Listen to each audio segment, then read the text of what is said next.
good morning, ladies and gentlemen. My name is Moeketsi, my man, and this is Mzansi Affairs, a show that is dedicated to bringing you all of everything that's happening around the country currently. If you just joined us, do remember that we tune in each and every Tuesday, and you can go back to revisit the topics that we were discussing in terms of politics and everything that is happening around the country. I am joined here by Mr. Lyric Banele, in which I am going to ask him how is he doing. Mr. Lyric B, how are you doing this Yes, sir. morning? How are you doing today? Yes, I am very good. This morning at 24 minutes after 12 o'clock, ladies and gentlemen. It's a good afternoon. I hope everyone out there, they're having a great afternoon to themselves and they have been taking care of themselves. Without wasting any time, let me put Mr. Jabu inside of our conversation, as much as it's going to be the three of us today in the show. So while we're still waiting for Mr. Jabu, how is your morning and your afternoon going? My morning is good. First of all, I'll start off by saying good morning to our viewers and our listeners. My morning is good. In fact, the weather, it's good weather to go out. Although it is a weekday, so we somehow think that weekdays are for work and that only weekends are for going out. But you know what? In China and Japan, as well as these other countries, they are practicing a 4-day week. So rather than working 5 days, they work 4 days. 4 days. And what they've come to discover is that within the 4 days, people are more productive. It's actually similar to when COVID started and people started working from home. Employers found that people are much more productive when working from home for the simple fact that you do have your device, your machine with you, and you can always wake up and work anytime. But we can always talk about the downsides, but you know, why can't we have a 4-day week? I mean, I believe in terms of that, as citizens, as you know, we are in the working under the system. We need to kind of, earn it, as much as we need to work hard.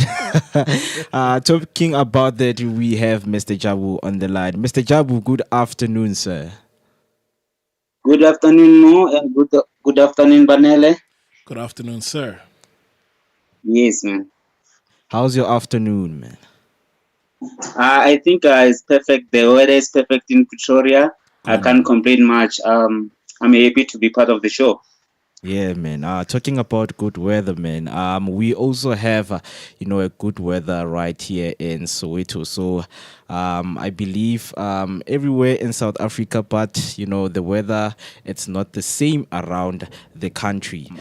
So, ladies and gentlemen, today here on Mzansi Affairs, we will be discussing the most and important topic that it's a highlight in the debate as for now until the national election here in South Africa. So our topic for today is in 2024 elections, which political party has a better plan for fighting corruption? Not only corruption, but the things that we face as citizens of South Africa. If you want to join the conversation by leaving us your comment, you can call me. My WhatsApp line is open. It's 061-524-7758. 061-524-7758. And also on Facebook, it's Share Online. You can leave down your comment there and tell us which political party has a better plan of fighting the things that citizens really, really care about. Also on YouTube, it's Share Online. TikTok is Share Online. Instagram is also Share Online, ladies and gentlemen. Let us take a quick break, and then when we come back, we will discuss further our topic.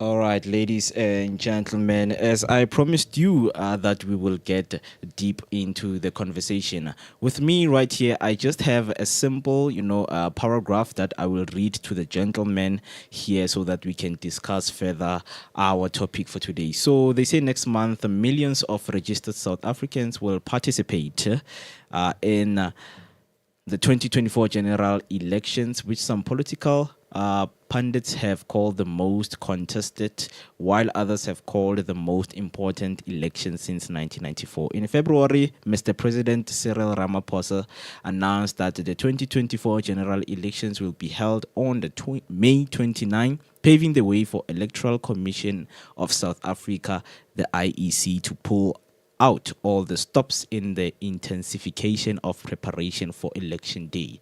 So in terms of what you have came across, gentlemen, like I want you to tell me that like in terms of heading to the elections, how are you guys feeling? Jabu, let me take this one first. So Okay. I believe that since 1994, we've somehow known that the ANC will always win. But I do agree with the analysts with regards to this will be a pivotal point where it's actually a turning point. It could be, right? I fully understand that ANC might still take it, but it's going to be a close call this time around. Or things may just change completely, right? So I do think we are at the cusp of a revolution and things may change and ANC just maybe dethroned and another party will take over. So I do agree with that. Yeah. Mr. Jab, what do you think? I think it's an interesting topic, Mr. Moore, and sensitive at the same time because we're going to vote 29 May. So I think we're not going to touch nerves or sound like we're pushing propaganda for any party, but I think it's going to be a close call for what we're going to experience in these coming elections. I mean, political parties have prepared themselves, all guns out into making sure that they, have the best solution for the country. As much as we were from the last elections in 2019, I just want to take you through of how the results, went in terms of the national elections 2019 final results in 2019, because as much as we are heading to the next election, so the national result, when it comes to top 10, we all know that ANC dominated with 57.51%, followed by DA with 20.76% and EFF with 10.79% overall. And then when we go to provinces, we see that ANC was dominating. Also in Mpumalanga, ANC, Eastern Cape, ANC, Northwest, ANC, Free State was ANC, also Northern Cape, ANC, KwaZulu-Natal, ANC, Gauteng, ANC, Western Cape was DA. So out of all these results and what we have seen in the years, people have always wanted to see different results from, what we have been experiencing in this past from 2019 till the current date. So do we believe that we are going to see the same results or things will have to change? So I'm by no means an analyst, but I still think that ANC has just one more chance to prove themselves. I think with the, I think the next ones will be in 2029, right? Yeah. I think that's when, if things still remain the same, that's where they could go out of power. That's my personal opinion. I mean, we've had multiple stories where, people have been promised jobs, housing, and all the other things that a law-abiding citizens should benefit from the country. But then we know that these things are a facade, more especially when it comes to the voting season. Yeah. That's when they somehow pick up their socks. And this is not just something that is exclusive to the ANC. I'm just talking about, politics in general, that only when we are approaching voting season, that's when they seem to want to do community outreaches, that they are somehow listening, right? I mean, I've always had questions around the shuffling of the cabinet, right? Yeah. That does this really solve the issue? Because you are taking someone who is not knowledgeable about health or education and then giving them the task or the role to oversee anything that has to do with that particular field.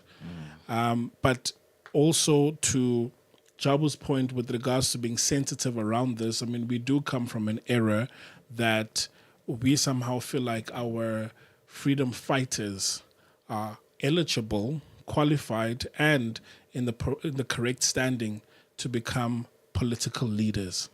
I mean, it is a sensitive topic, right? But then we still have remnants of that generation that are still alive today. Zuma was in exile. There's a lot of people that were part of the struggle and also came into the political space and became leaders. Question is, are they in the correct mind frame, ability-wise, to lead a country or to govern a country, whether from a local, provincial, or national? That's the question that needs to be answered. But I do think that ANC may still take it, but I feel like this is their last chance. What do you think about that, Mr. Jabu? I can agree more with Panele, but nowadays I would say that we much exposed to social media. We know much inside of politics, what's really happening than before, like 1994 or 2019 backwards. So, but now people they really know what's really happening, but even if like they are skeptical and they have their fears to bring new parties on the panel, it's another story for another day. But I will say ANC will still have the last chance to lead us, because people, they say it's better to deal with the devil that you know. So with other parties that coming and they have been exposed that there are white people behind those parties. There's a lot of stories that are circulating in social medias, but I think it's going to be a close call, and ANC should be watch out with EFF or DA. And DA, I think they did get a chance to showcase. Some places were not happy about it, but EFF, they look like they're coming all right. The new parties, they are just there to reduce percentage, So, and I think in future, we're looking at the correlation government, and it might be happen now in 2024 if we're not careful. True. I mean, looking at also, the opposing countries coming in strong to challenge the party that has power right now. I just want to show you, a statement from Daily Maverick, that speaks about this crushed by the present, and the ANC will rely on the past to help it win the future. In which, to me, I feel like the statement has a little bit of truth in it, because, ANC is like that ex, that one who does good for you. And then when they do bad, they will remind you of the good things that they have done to you. Then you fall into the trap and say, you know what, man, what you're saying is the truth. In terms of what they have introduced to, average people and poor people to South Africa, that's what helping them to stay in power for many years, because they have proven that whatever that they're promising to people, the next party is also promising them. So what is it that is different that the next party will do, from what they are not doing. So we are seeing all of those parties. But just before you continue, I like the analogy of the X. But can I just take it a step forward, right, with regards to maybe an X does have the grounds to remind you of all the good things that I've done. But let's just say, for example, your father, right, is the one that did all the good things.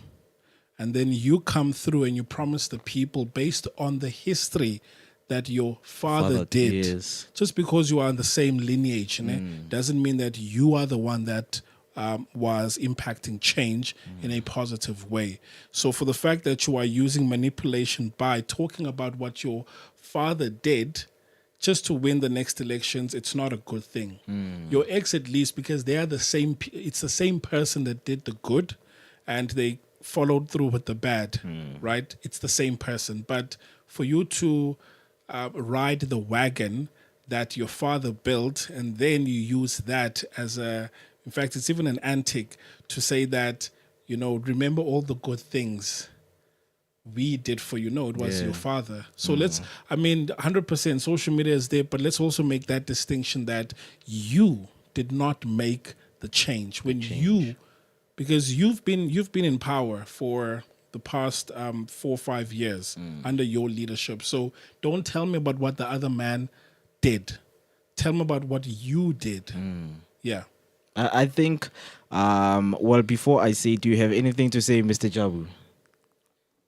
I can agree more with Vanele. What's really happening is like the current government had enough chance. We can complain. We can say that maybe when they started to lead, they didn't even have much resources to share with their people. But going forward, we see people started to be power hungry and being greedy. So things started to change a little bit, and then to lose direction and the shape and the understanding of our black people, the way they used to fight for things, because like they trusted the ANC in everything that they needed. So I mean, like, they've been changing leaders. This will say that we started with Mandela, Thabo Mbeki, and then Zuma, and so forth, and now it's Ramaphosa. So people, they can complain around it that during who it was better, during this leader it was worse. So it's a little bit confusion. So we don't know what's gonna happen now, because it looks like Ramaphosa maybe can get a second term. So it can be challenged looking back to what he did for us the past 5 years going forward. So, and you see, when I talk about social media, it's in our face each and every day. They've been challenged with questions, and we don't even get really good answers from them. But the other thing, people are fear for new things, because the whole complete change, it can go to zero as well. They've been trying here and there to get change. So slowly but surely, we will get a government that is gonna be. We will be sharing a correlation government that, as I've said, is coming. I'm telling you, and then remember my words. Yeah. Change is coming. Do you believe so? There at home, ladies and gentlemen, please leave your comment down below on our social media platforms, and also our WhatsApp line is also open, 061-524-7758. You can send us your comment or your voice note telling us what do you think of the next election. Right now, we are going to take a short break, and then when we come back, we are going to discuss what other parties have in promise or have, for us when it comes to the future of South Africa changing and becoming a better country. Because we heard Mr. Malema talking about privatizing all of the state asset. So please stay tuned with us as we go on a short break.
15 minutes to 1 is my time right here on the studio. I still go by the name Moeketsi, my man, and I'm joined by Mr. Jabu and Mr. Lyric Banele here on Mzansi Affairs, discussing the most important topic of elections when it comes to the national elections that we are going to face next month, ladies and gentlemen. Please tell us which political party has the best chance of fighting corruption and making this country a better place for each and every citizens. Before we went to the break, I actually told you that with me here, I will show you the manifesto meter. So the manifesto meter is all about what each and every political party in South Africa promises to people and the priorities that they want to show to people. So right here I have the ANC. I will start with the ANC manifesto, and they have 6 priorities, gentlemen. So those 6 go like it's jobs, number 1. Number 2 is building industries to include an inclusive economy. Number 3 is tackling the high cost of living. Number 4 is investing in people. And number 5 is defending democracy and advancing freedom. And the last one is building a better Africa and the world. So in the 6 priorities that the ANC manifesto has named, do you gentlemen feel like all of these things have been fulfilled or not? Mr. Jabu, let me start with you. I would say that ANC have enough time, but we're still in crisis in whatever they've mentioned. All of those 6 things, we haven't seen it happening on the ground. You know, it's a couple of things that they've achieved, but I think they've been shaking. And I don't know if I may ask a question. How long do you need actually to achieve those things that they've mentioned in their manifesto? So I'll say that it's just people have fear to go for a new government, you know. And I've said at first that people, they say it's better to deal with the devil that you know, because people are getting power hungry, getting greedy, and then they don't deliver what they promise at the end of the day. So that's what it's affecting ANC and their promises. Mr. Wanelo, what do you think? I think they tried. To be honest, I feel like they've done a lot, but yet it's not enough, right? It's not enough. In fact, some of the issues that we face around public safety, service delivery, jobs, and you name it, they tried, but we as a country right now, we need a lot. We need a lot. So I feel like they tried, but it's not enough, unfortunately. Yeah. Saying that not enough, guys, we're going to move to the next party, which is DA. They also have their 7 apex priorities for the South Africans. So the first one is they believe that they will create 2 million jobs. You know, their priorities is creating 2 million jobs.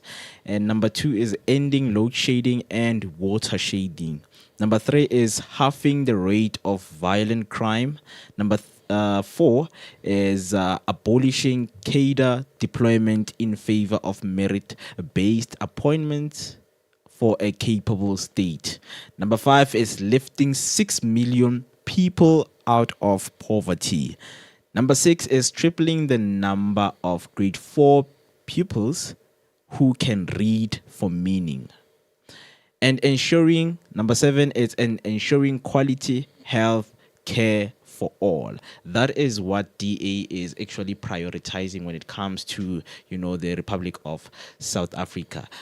Because mainly in number 6, tripling the number of grade 4 pupils who can read for meaning, because we have heard that nowadays, you know, children in the primary schools, they can't read for meaning. Yeah. You know, these are our future leaders. You know, if we don't invest in them, that means the future itself is also at stake. 100%, fully agree. I mean, this is also one field that I am actively participating in. And I can safely say that it is true that even beyond grade 4, reading with comprehension is non-existent. So the culture of reading and writing, it's something that's not being encouraged, right? Not only that, but in terms of the different languages that we have in SA, we are not investing a lot in keeping our languages, developing material in different languages, just so that the culture of reading and writing in indigenous language is something that's promoted. So I agree. A lot of work still needs to be done in that regard. But there's a lot of things that the DA is mentioning, and I think they are touching on a couple of points that is, I would say, paramount to us as people, because if we look at healthcare, right, for anyone that has been to a public hospital, they know the agony that they first have to go through in order for you to be attended by a qualified medical doctor. And it's honestly speaking, it's bad. It's bad. And for anyone, right? I would say this to any political leader, in fact, the DA, right? If, let's say, the DA, you do come into power and you believe so much in quality health care that is provided by the government, I think you should be the first ones to not be on a medical aid, but then test Public. the system that you have created, or accept the monster that you have created. So, for example, anyone from these leadership positions, there's no way that they're going to a public hospital. They don't believe in their own product, right? So it's like, I want to create food for the masses, but I will not eat it. So why should I trust that yours is nutritious and it's for the better of people? So this is a challenge. I mean, for most of these things, if we say quality education, then take your kids to a public school. Let them have that education that you think the millions rightfully deserve, right? So it's a good one, but I'm also asking that if you really believe in it, then how about you be the first one to walk through it? Just walk the gauntlet first, and then we'll follow. See what it's like to queue. Then maybe, just maybe, healthcare will be better. Mr. Jabu, what's your take on that? I would say that talking is cheap more when it comes to politics, and to promise people a lot of stuff, but to implement and the plan, and have people on the ground, great leaders to deliver whatever promises that you promise to your people, is the challenge. Because I hear a lot of important things that you've been mentioned from DA. Here in Pretoria, I think DA it's leading the municipality. So, but we have encountered a lot of problems when it's coming to Pretoria. So I don't think they even stand a chance to come back and lead us here by the look of things. If people they really know what they stand for. So it's easy to say things, and to outline things that you can you want people to hear when you're saying those things, but to implement and to come on the ground is a different story.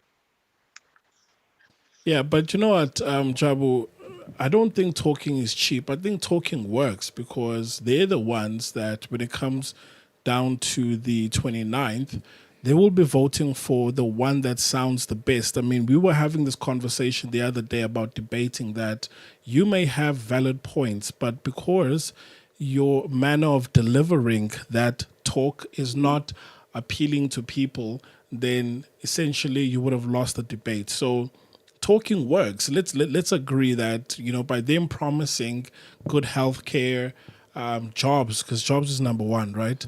And I mean, how is this? How does this make sense that you're gonna create, right, 2 million jobs, and then you will lift 6 million people out of poverty? We know that the average salary in SA is not enough to take care of a household. So let's imagine that these 2 million people belong to families.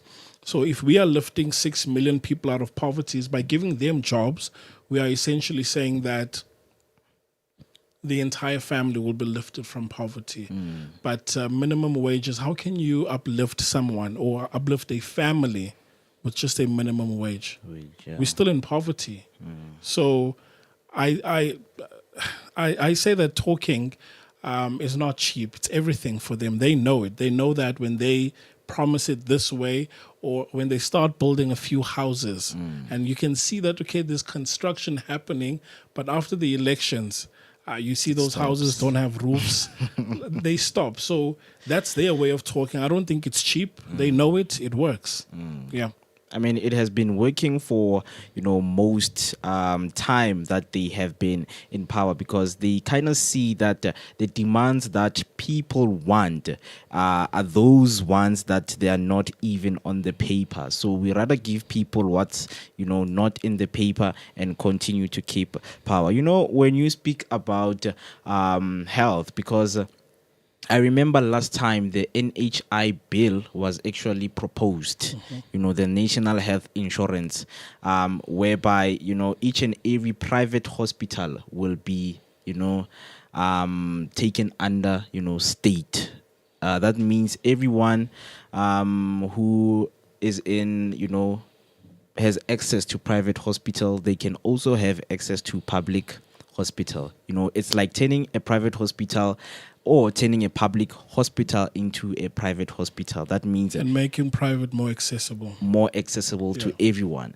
But now people are coming that, you know what, man, we don't have time for long queues. We don't have time, to hear that certain medication didn't arrive in time. Those certain reasons that they have spoke about. But now EFF, as much as they have their mandate that, our land, our jobs, their theme, our land, our jobs, stop load shedding. So we all heard, Malema speaking about the importance of nationalization, so it is right now we have to understand the difference between nationalization and privatization, so I'm just going to share screen with you, with the differences when it comes to privatization and nationalization. So let me start with nationalization.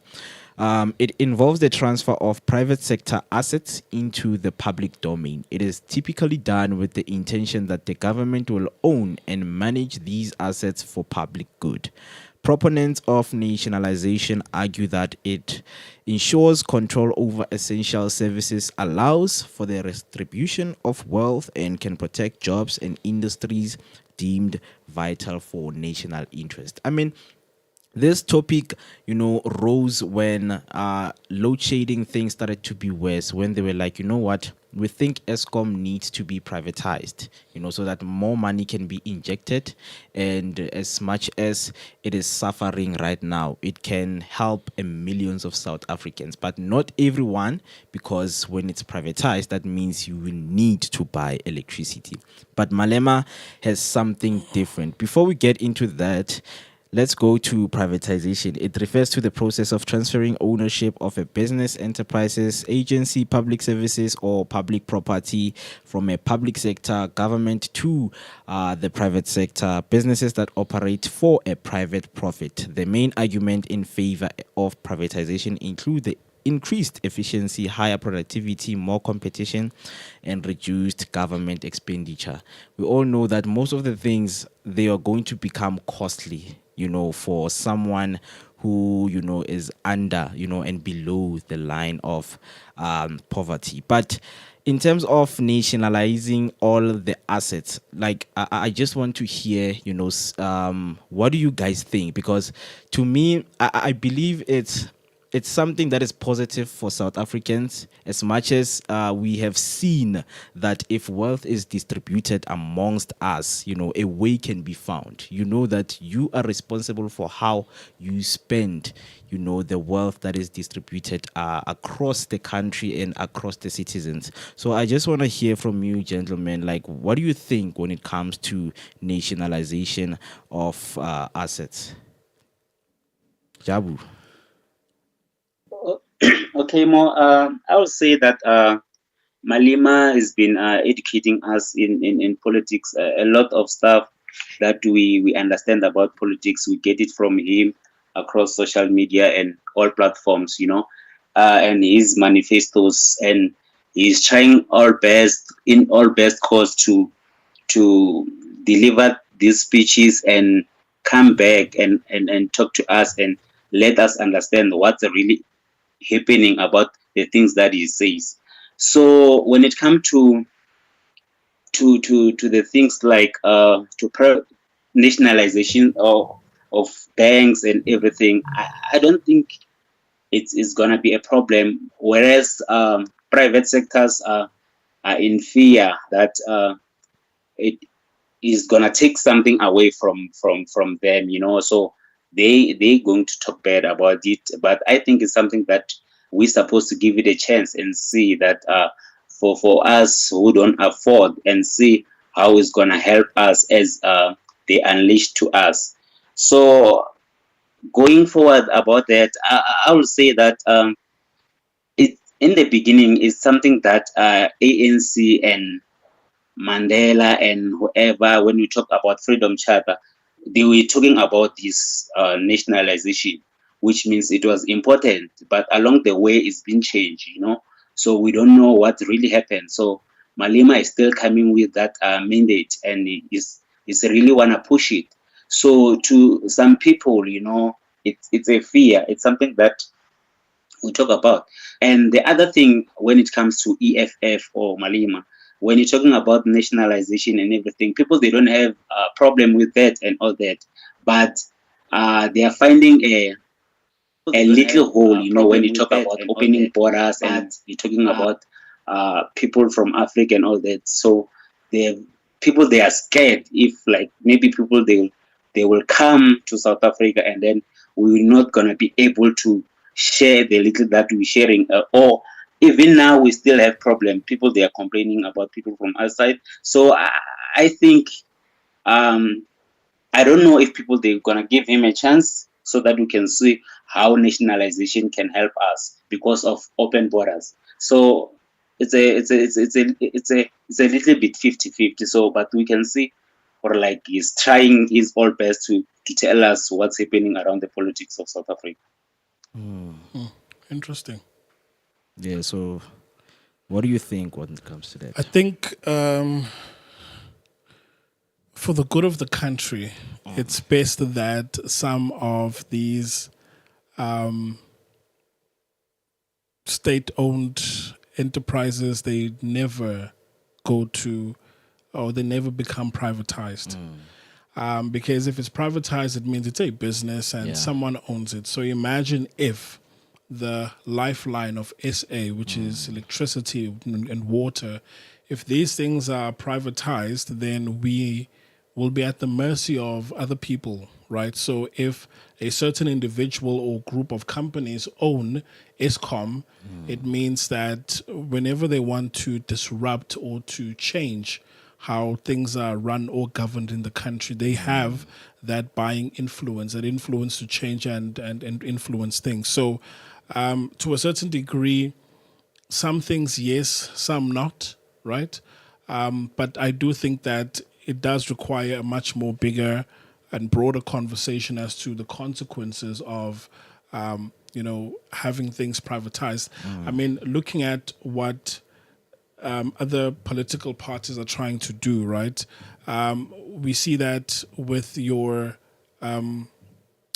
SAA, they've had, I don't know how many bailouts because they were basically running it into the ground. So I think what needs to be done is to try and run, and I'm not saying it should be 100%, but try and run government as if it were a private company. So in terms of efficiency, in terms of getting things done, then maybe, just maybe. But I understand this is something that's big, and trying to influence change is something that's going to take time. But I think that's on the other side of the equation. The other one is pertaining the nationalization of things like your mines as well as banks, right? I do think that we can coexist in the space where we've got banks and mines that are government owned, and for the ones that are, because I mean, if you look at banks, banks are just private. Yeah. Nothing. I mean, we tried with Postbank, but look where Postbank is now, right? But the other thing I just want to mention quickly before I pass over to you is around the subject of sabotage. Reuters, the former CEO of Eskom, spoke about sabotage that's happening at Eskom. That it's not as if the power stations fail for whatever reason, but because of the level of corruption, they will intentionally sabotage or damage the equipment, the infrastructure, so that they can get tenders. And what this does is it puts us in a cycle of one step forward, two steps back, one step forward, two steps back. Fast forward a couple of years later, we wake up and we realize we are far behind other countries. So maybe this sabotage is also coming from the private sector, because I want to sabotage Eskom to such a degree that it will then force them to make Eskom private. And when Eskom is private, all of a sudden the power stations don't fail anymore. You know what I mean? So there is that level. But again, it's just hearsay, but nothing has, really been proved. And also, I mean, he was once poisoned with cyanide, almost died because of this industry. They're trying desperately to make sure that under the realm of government things fail so that they can privatize them and then make it a business. And then for the ones that should be government, I think the private sector has a huge lock. Banks and mines, there's no way that they're going to become government. No way. I mean, that's true, because almost everything that everyone is talking about, we know that the bottom line is setting the standards based on the social factors of what is going through around our country. As much as the current parties running for power, they have these big promises written in paper, the manifestos, and how things are going to run.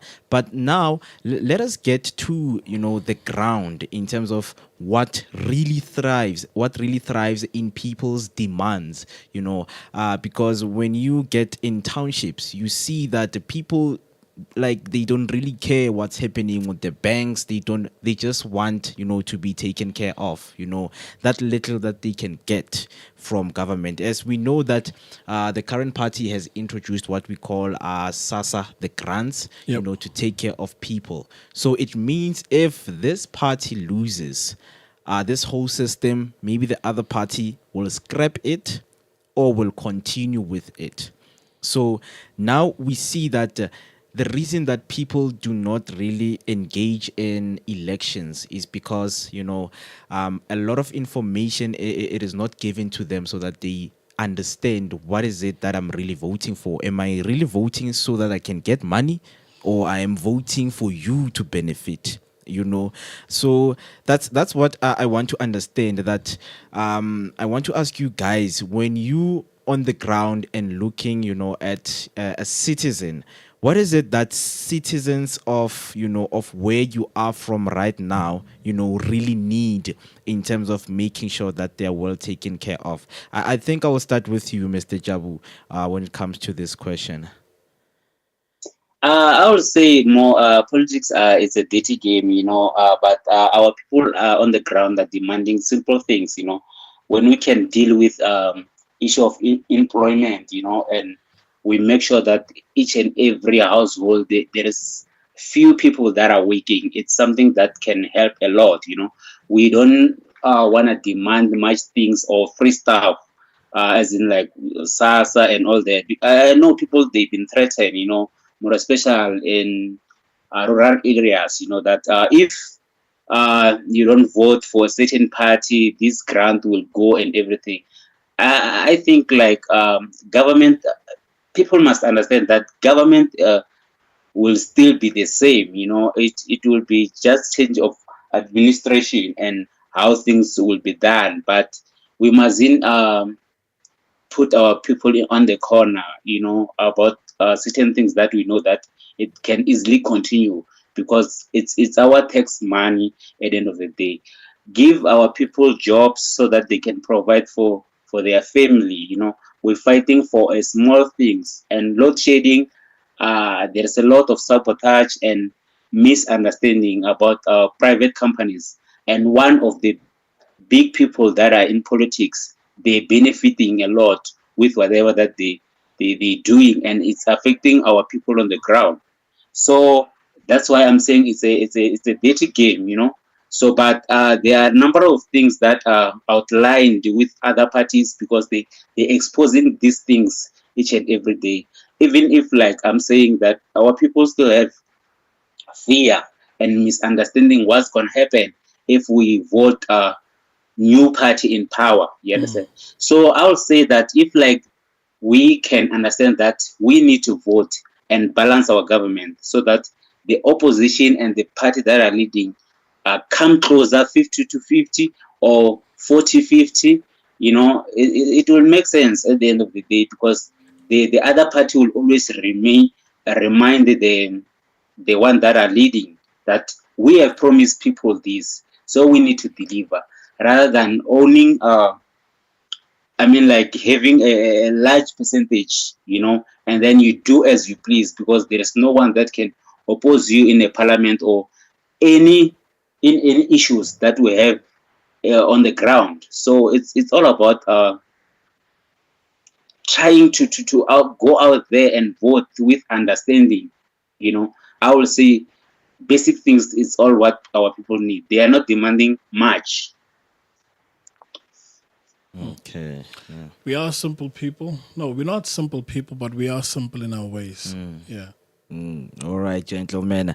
Guys, we're going to take a break, and then when we come back, we are going to conclude. And please do the right thing by joining us on our social media platforms. It's Facebook, Share Online, and also on every social media platform is Share Online. My WhatsApp line is open for voice notes and comments. It's 061 524 7758, ladies and gentlemen.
All right, ladies and gentlemen, welcome back. I hope wherever you are, you were tuned in Mzansi Affairs as we're discussing the topic of national election coming up next month. So I will leave it up to you at home to comment down below and tell us what you think and what is it that you are hoping for. Gentlemen, please tell me your last words as we close. Mr. Jabu. I would say people must go out there in numbers to vote. We've been waiting for this for a long time.